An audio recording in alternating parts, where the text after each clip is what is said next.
আসসালামু আলাইকুম। এই পর্যায়ে আমরা শিখব হচ্ছে how to delete A text.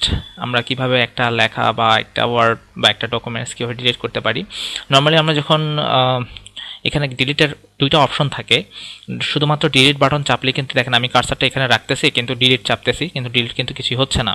তো এইভাবে আসলে ডিলিট করলে ডিলিটটা হয় না, ডিলিট করার বেশ কিছু প্রসেস আছে, তো আমরা প্রসেসটা দেখব। তো দুইটা ওয়ে আছে আমরা যেভাবে ডিলিট করতে পারি। একটা হচ্ছে যে আমাদের কিবোর্ডের মধ্যে ব্যাক স্পেস নামে একটা অপশন আছে, যে ব্যাক স্পেসটা দিয়ে আমরা ডিলিট করতে পারি। কিন্তু কিভাবে ডিলিট করতে পারি সেটা আমরা এখন দেখব।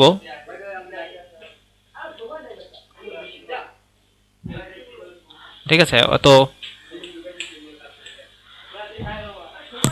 তো আমরা দেখব। এখন মনে করেন যে আমি এখানে মানে to develop my career and enhance এই পর্যন্ত যদি আমি ডিলিট করতে চাই, আমাকে যে জিনিসটা আমি মনে করেন যে দুইভাবে করতে পারি। একটা হচ্ছে আমার ব্যাক স্পেসটা যদি আমি চাপি, দেখেন ব্যাক স্পেস চাপলে একটা একটা করে অ্যালফাবেট কি মুছে যাচ্ছে।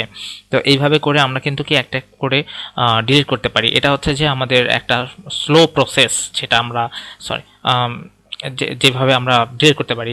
এখন ব্যাক স্পেসটা যদি দেখেন, আমি প্রথমেই বলছি যে দুইটা প্রসেস আছে, একটা হচ্ছে ব্যাক স্পেস এবং একটা হচ্ছে ডিলিট। ডিলিট ব্যাক স্পেস চাপলে আমরা কি দেখলাম, দেখতেছি যে লেখাগুলো আমার কার্সারটা ঠিক যেখানে আছে তার বাঁ দিকে যে লেখাগুলো আছে লেখাগুলো আস্তে আস্তে মুছে যাচ্ছে।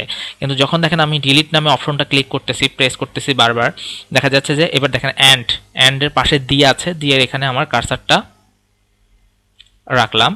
কার্সারটা রাখা আছে, এখন আমি এখানে দেখেন কি করতেছি, ডিলিট চাপতেছি।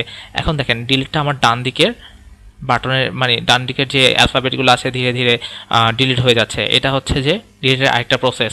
এটা হচ্ছে যে একটা ওয়ার্ড বা অ্যালফাবেট আমি ডকুমেন্টসের মাঝ থেকে যখন ডিলিট করতে চাইব, লেফটের ওয়ার্ড ডিলিট করবো না রাইটের ওয়ার্ড ডিলিট করবো, এটা আমাকে ডিফাইন করে হচ্ছে এই ব্যাক স্পেস এবং ডিলিট দিয়ে। কিন্তু যদি আমাকে একটা হোল ডকুমেন্টস আমাকে ডিলিট করে ফেলতে হয়, তখন আমরা যে অপশনটা কাজ করবো সেটা হচ্ছে পুরোটাকে আগে ব্লক করবো। এরকম টেনে আমি ব্লক করতে পারি। একটু আগে যে বলেছিলাম, এর আগের পার্টে বলেছিলাম যে ব্লকটা কিভাবে করব।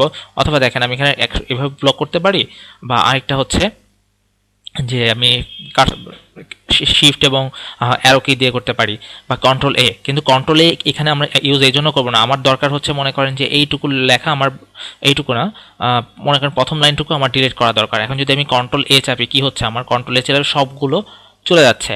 তো এমতো অবস্থায় আমরা কিন্তু ডিলিট চাপলে সবটাই চলে যাবে। তো সেক্ষেত্রে আমরা এখান থেকে শিফট এবং অ্যারো কি ইউজ করতে পারি, অথবা আমি মাউসটা আমার ড্র্যাগ করে প্রথম লাইনটাকে ব্লক করে নিতে পারি। এখন যদি দেখেন আমি ডিলিট চাপি, দেখেন ডিলিট চাপলে আমার পুরাটা কি ডিলিট হয়ে যাচ্ছে। তো এইভাবে করে আমরা ডিলিট চাপতে পারি। আরেকটা ব্যাপার এখানে থেকে যায়, সেটা হচ্ছে যে কেন ব্লক করে বা ওইভাবে করে করব না। এখানে ব্লক করার পরে যে কোনো একটা বাটন কিন্তু প্রেস করলেই আমার এটা লেখাটা মুছে যাচ্ছে। কিন্তু আমরা কেন ডিলিট কিংবা ব্যাক স্পেস ইউজ করব? ডিলিট এবং ব্যাক স্পেস এই জন্য ইউজ করব শুধুমাত্র যে আমি যদি এখানে দেখেন অন্য একটা ওয়ার্ড চাপি, দেখেন আমার ওই যে ব্লক করেছিলাম তার পরিবর্তে কি বি চেপেছিলাম, তাই বিটা চলে আসছে। কিন্তু আমি যদি মনে করেন এখান থেকে শুধু স্পেস চাপি, দেখেন এখানে একটা স্পেস, এখানে একটা স্পেস তৈরি হয়েছে, কিন্তু যেটা কিন্তু ছিল না। তো এখন এই ধরনের জিনিসগুলোই অ্যাভয়েড করার জন্য যদি দেখেন আমি ব্যাক স্পেস চাপলাম, তখন কিন্তু দেখেন এই যে আমার এখানে আইয়ের সামনে কি কোনো স্পেস বা কোনো অন্য কোনো অ্যালফাবেট নাই। আবার সেমভাবে যখন আমরা ডিলিট চাপতেছি, তখন দেখেন এখানে কিন্তু কি কোনো অ্যালফাবেট নাই। তো এই জন্য আমরা এই ব্লক করে কিংবা আমি ব্যাক স্পেস কিংবা ডিলিট চেপে চেপে আমি আমার কমান্ডগুলোকে কার্যকর করব, বা কোনো একটা ওয়ার্ড বা কোনো একটা ডকুমেন্টস আমি এইভাবে ডিলিট করতে পারি। তো ধন্যবাদ।